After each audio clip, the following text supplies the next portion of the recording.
economic structure and your power starts in your real family, because these are going to be the people that's going to have your best interest. One, two, it's only going to benefit your family, like Kai said, longevity and having wealth versus being rich. You know what I'm saying? Mom, if longevity is the play and we never switch sides, what do switch sides mean in your perspective? What do you think that would mean, family-wise? If longevity is the play, we never switch sides. Or you can go to a little bit more and go crash out. Permanently, or switch sides or crash out.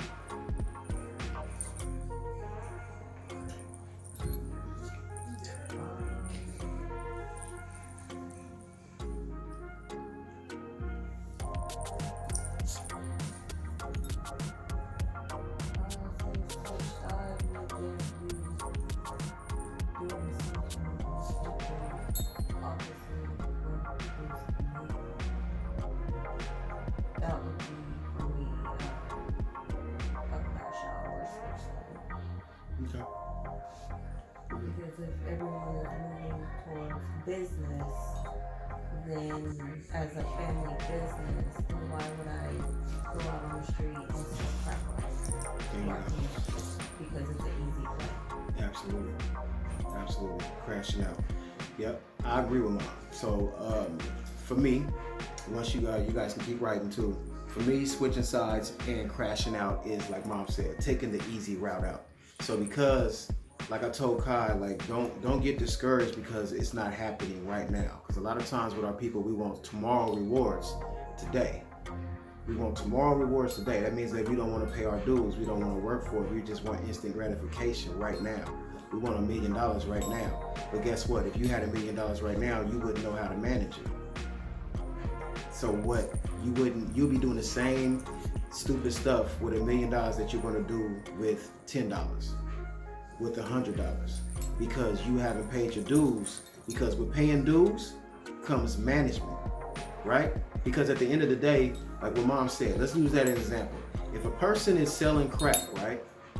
If a person is selling crack, if you are bagging it up and you have to bag up your drugs, are you not acting as inventory? Is that not your inventory? Right? That's your inventory. So now, if I have to get it to this person on the block, this person on the block, this person on the block, and then they bring me back so much money, is that not acting as a manager? So why crash out on the legal side of the family, right? When you have all of the genius already, you just want to take the easy route. You ready to switch sides and get away from what might take us. Okay, it might take us a little longer. You know, it might take us a year, 2 years, 3 years to get the business off the ground. You got to understand that that's actually projected. Banks expect businesses to fail within the first and second year of opening and doing business. So they don't expect the baby to get up and just start crawling and start walking. The baby has to crawl, right? First, it has to be able to sit its head up. It had to pay its dues before it start walking. The banks look at the business the same way, right? They don't expect the business to just start making $1 million in a month just because you opened up a business. You're going to take some losses. You're going to have to learn the ins and outs, what's not working, until you learn a formula and a strategy.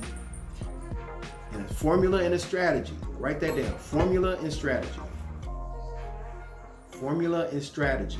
Formula plus strategy, actually. You figure out a formula and a strategy, then that's when you start duplicating the process. That's when you start making millions and start making multiple millions, and then you're learning how to keep it because you learn what work. The only way you're going to learn what work is that you have to learn through your failure. Even if Puffy gave you the total ins and outs of how to run a music business, that's not to say that you're not going to run into any kind of trouble. You're going to run into trouble. You got to know how to bounce back from that trouble. Use your intellect and your genius and how to bounce back from that. Okay? So, yes, crash out permanently based on temporary moments. Now that's what I said. Based on temporary moments. So now because you feeling bad, came in feeling like, damn, I took a loss this month, I'm done. Well, what if next month you up 10 grand? You up 100 grand? You just blew off 100 grand and 10 grand because you having a temporary moment.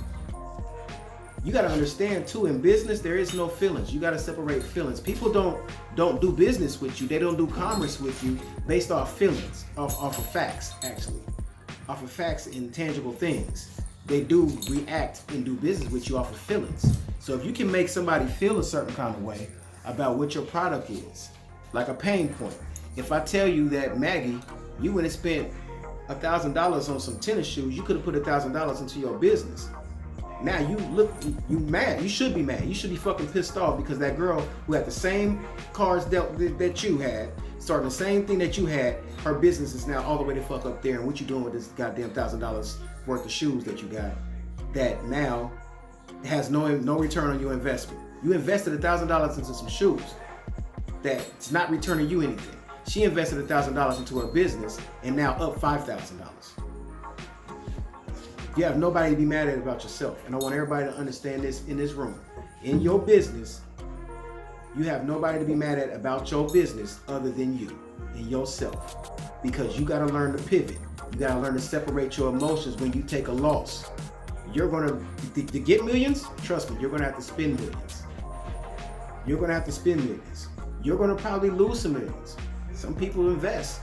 Find investors. You might want to invest in a food truck, like being a Kasi Man's food truck. Now, if I invest $40,000 into it and somebody run off with it, I can't do nothing but eat that. That's what gambling is. When you put into crypto, into stock market and stuff, you're gambling.